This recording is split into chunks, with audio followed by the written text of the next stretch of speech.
Мал аж ахуйн эрхлэгч та бүхэндээ пробиотикээр байжуулсан тэжээлийн ач холбогдлын талаар давж танилцуулъя. Мал амьтны тэжээл боловсруулах замд олон төрлийн ашигтай бактери байршин үржиж байдаг. Эдгээр ашигтай бактери нь тэжээлийн өвс ургамалдах нүүрс тус, өөх тос, уургийг задлж өгж идэг. За ингэж уург өөх тусыг задласнаар бие махбодод шимэгдэхэд хялбар төхөмтэй байдалд оруулж өгдөг байх нэ. Пробиотик буюу ашигтай бактери нь мал амьтны бие махбод олон эерэг сайн нөлөө үзүүлдэг нь батлагдсан байна. За эдгээрээс дурдахтул пробиотик буюу ашигтай бактери нь тэжээл боловсруулах замд үржилэн олширсноор тэжээлийн шингэцийг сайжруулж өгдөг.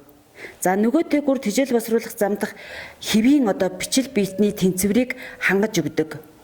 За мөн эдгээр бактериуд нь бол өөрөөсөө биологийн маш ач холбогдолтой бодисуудыг ялгаруулснаар тухайн мал амьтан өөрийн амьдралын үйл ажиллагаагаа хангадаг. За ингэснээр мөн энэ ашигтай бактери бол бие махбодын дархлаа чанарыг сайжруулж өгөөд халдвар төртөх эрсдлийг бууруулснаар антибиотикийн хэрэглээг багасгаж байна гэж үздэг. За мөн мал амьтны ашиг шимийг дээшлүүлж бүтээгдэхүүний гарц чанарыг сайжруулдаг байх нэ.